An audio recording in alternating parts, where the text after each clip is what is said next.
February 10th, and that means it's time for another episode of Chatting with Agnes and Cecilia Nonprofit Conversations. I'm one of your hosts, Cecilia Sepp. I'm the principal and founder of Rogue Tulips Nonprofit Consulting, and I'm here with my friend and co-host, Agnes. I'm going to throw it over to her to say hello and introduce herself. Thank you, Cecilia. Good morning, good afternoon, and good evening to our global audience, wherever you're joining us from. My name is Agnes Amos Coleman. I'm an author and a consultant. Over to you, Cecilia. Great. Thank you, Agnes. And we are really excited today to have our first-time guest, Megan Motto, who's the CEO of the Governance Institute of Australia, which means Megan is joining us actually tomorrow, Tuesday morning. So welcome, Megan. Would you like to say hello and tell us a little bit about yourself? Hi, Cecilia. It's great to be here. I can tell you the future looks bright, given that I'm a day ahead of you.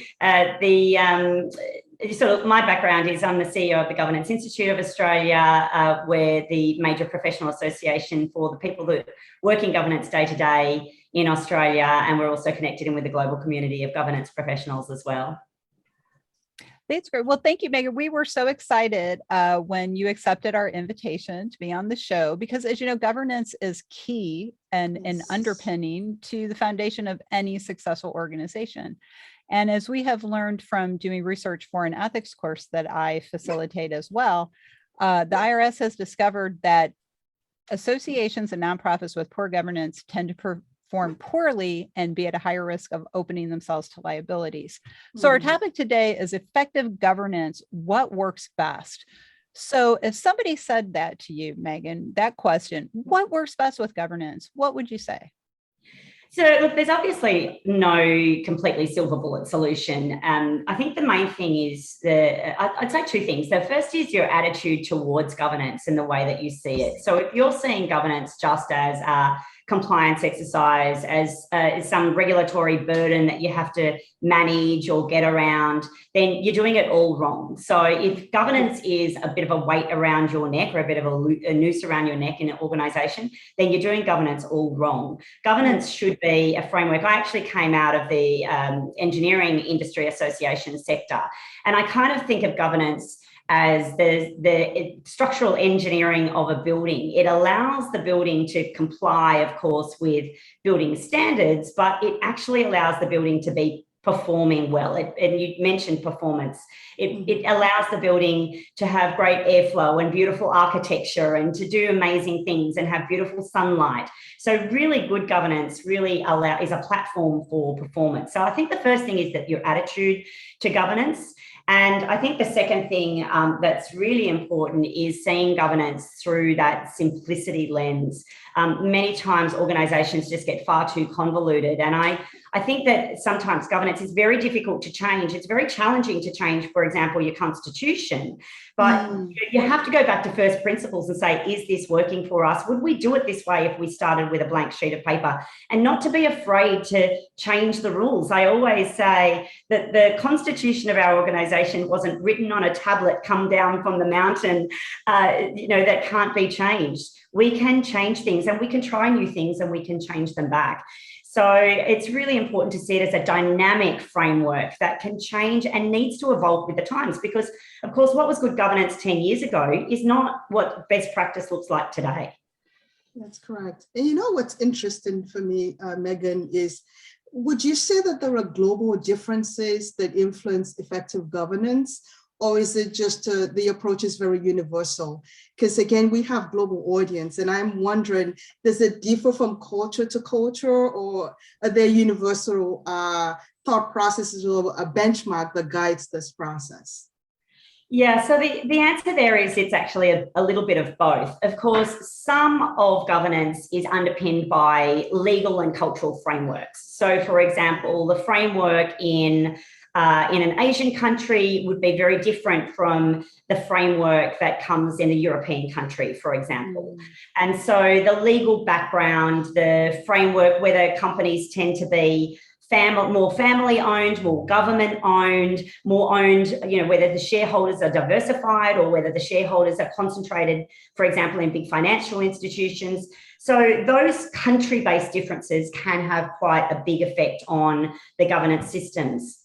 On the other hand, governance is really about leadership and ethics and doing the right thing the right way at the right time. And those sorts of values are completely universal across cultures. So there is a little bit of both. Great, thank you. Well, and so, yeah, that's great. The way you connected governance and ethics, because again, that's something that I work on as well, and we have been connecting in some courses that I also lead. But you really kind of answered my culture question too. I was going to say, what's the effect of culture in different countries on governance? But I think you're right. Those principles are universal. So let's kind of shift gears to a little bit different topic. You mentioned earlier, what would we do differently if we were starting over? So what kind of advice would you give to an association that maybe was struggling with their governance? Maybe it was outdated, it was just clunky. I mean, what would be the advice you gave them about making their governance work a little better? So first and foremost, it's to not be afraid of governance change. And in actual fact, the Governance Institute of Australia has just undergone in the last 2 years a whole organisation governance review, because even for the Governance Institute of Australia, as things evolve, some of our processes hadn't evolved to the really cutting edge of best practice. So we did a governance review at the Governance Institute, and that kind of sounds like the hairdresser having the messy hair. It wasn't that anything was fundamentally broken. It was just that we wanted to always be at that very cutting edge of that very best practice, living and breathing what we espouse for our members, of course.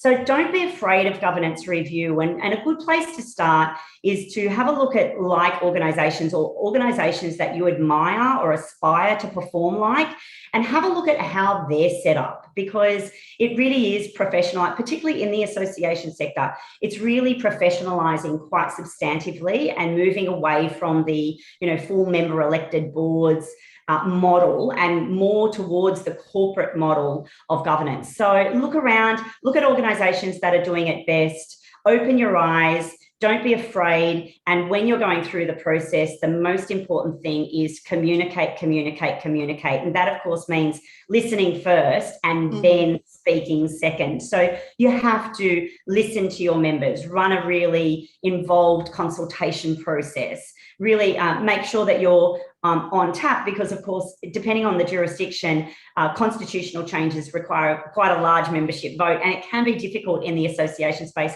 to get members involved in a constitutional vote because the interest is just not there. It's not their day job, so it's not generally a high degree of interest. That's right. Megan, I was just interested if you could share with our global audience some maybe 2 to 3 key indicators that you would say are important for a successful governance. So, for instance, if our global audience are interested in, just a pointers to this, what would you say those would be? Those key indicators. I think the first indicator is definitely culture, and having a look at the culture of what goes on, particularly in the boardroom, but right through the organisation. It's about culture, the governance being lived and breathed right from the I hate to say it, but the lowest level of the organisation, from the receptionist right through to the chairman of the board. And you have to look at cultural indicators right through the organisation. Of course, the tone is set at the top, but when we look at big corporate failures, for example, we know that when things have fallen apart underneath, it's a really big red flag. And so one of the things that you want to be looking for is alignment. I talk about alignment so much because you need to have a value system that has alignment between the board, the senior executive, the middle tier management, which is really, really key, those line managers, and then, your worker bees right through your organisation. And even that extends to your volunteers, your members and your volunteers that work for your organisation. So the first thing I'd be looking for is those cultural red flags. Are people, cutting corners to get around difficult processes? Are people really embracing risk management, or are they just ticking the box? Because if they're just ticking the box, it's possibly because A, the process is too complex or not meaningful in the first place, and people just don't believe in it and they're not living and breathing it. So I think the first red flag that I would look at is that those cultural misalignments that you often see in organisations, and that, once again, it harks back to ethics, which I know Cecilia is really strong on as well. So that would be one red flag. The second red flag, of course, I will focus on the boardroom, and that's a board agenda that is too long. We come from a space where associations boards meet for 2 days.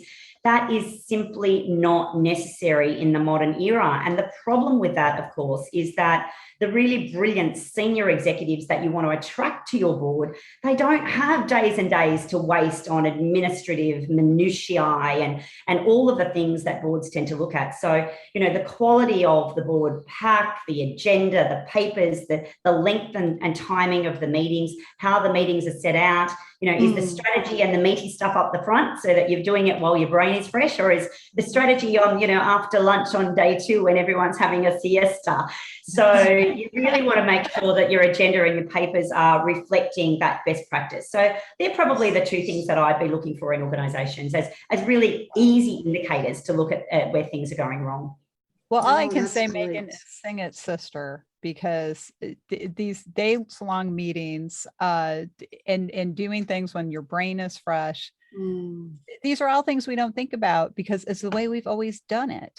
And I think one of the big fears I have post-pandemic lockdown rules, as we say, because coronavirus was already here. But what I'm fearing is that we're going to lose all those lessons from the lockdown about the world we actually live in, because we are still using 19th century and early 20th century formats in a 21st century world in which we communicate differently, travel differently, and use our time differently. So thank you so much for saying that. That was a long intro to thank you, Megan, for pointing that out to people. And this is being said by the CEO of the Governance Institute of Australia, folks. So let's take that comment seriously. Let's rethink our board meetings. So I had a question I was going to ask you, Megan, but I'm going to ask you a different one instead. How can you reconfigure these meetings? Who should be involved in those conversations? How can you encourage people to let's embrace the possibility, let's embrace the power we have for change, and we make the world we live in. So how would you advise people in that direction?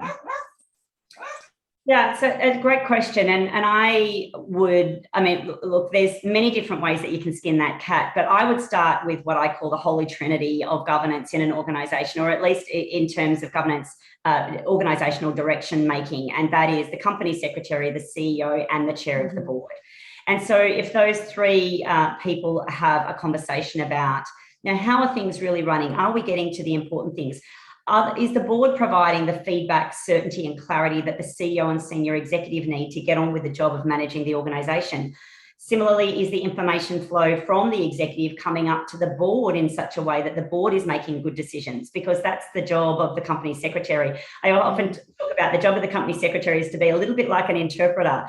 It's to take that management speak and that filter off and really present them the information paired back in a way that boards can easily digest and understand. Cecilia, you talked about, we still talk about board papers like it's a big book, and you talked about the modern era. We don't consume content reading big books anymore. You are running a video podcast here. This is the way that we consume content. We consume it live in the moment using digitally enabled means. So, we need to be rethinking about the way that we get information to the board, what type of information that we get to the board. And that doesn't mean just cutting it out of a Word document and sticking it into a PowerPoint presentation. That's not enough. We're going to be using, digital analytics in the future, predictive analytics, diagnostic tools, and the boards need to be able to have access to reach in and be able to see those in real life. So the company secretary role is really important to be the conduit to say,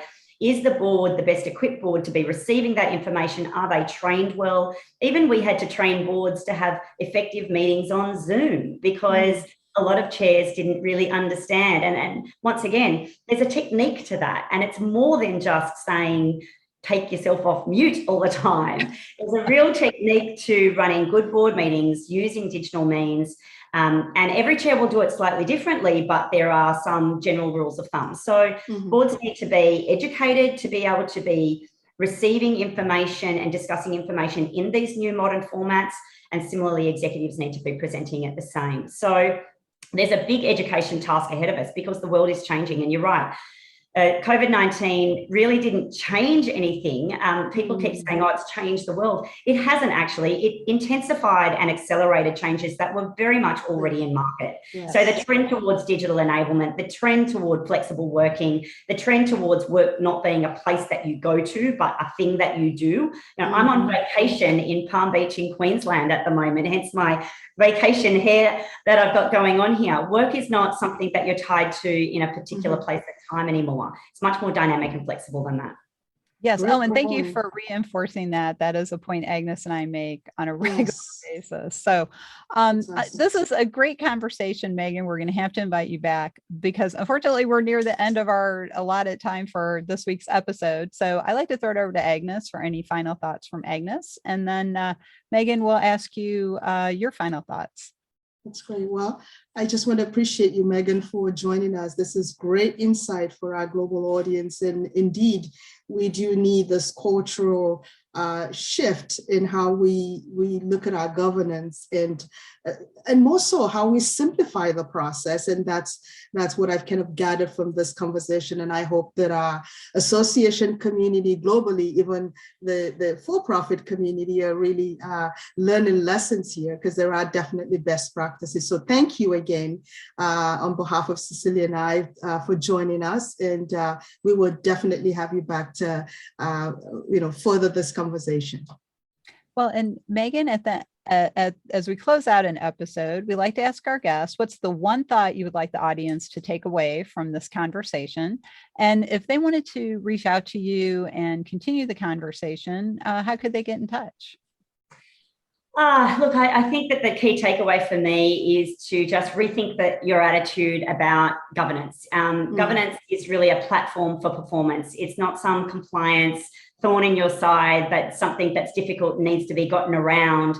It can really be a platform for performance. So, have energy and have ambition around best practice governance in your organization and really allow it to support that performance that you want to see. So thanks very much for having me. And if you want to get in contact with me, you can go through LinkedIn at Megan Motto, or you can go to the Governance Institute of Australia LinkedIn page or our website. And there's heaps of information there if you want to stay in touch. That's great. Well, thank you so much, Megan. It's been a great conversation. And as Agnes said, we will definitely have you back. But unfortunately, we all have to go rogue for now. We'll be back next week with another exciting episode of Chatting with Agnes and Cecilia, Nonprofit Conversations. Don't forget to subscribe. You don't want to miss an episode. We have many episodes in our library, so check out our playlist on youtube.com. We're also available on most audio podcast services, including Spotify, Apple, and Google Podcast. If you want to learn more about Rogue Tulips Consulting, check out our website at roguetulips.com. And if you'd like to learn more about our education arm, the 501c League, you can learn more about the League at the 501cleague.net. We are a leader in ethics training for nonprofits and in preparation for the CAE exam and maintenance of the CAE designation. That's it for now. Bye, everyone, and we'll see you next time.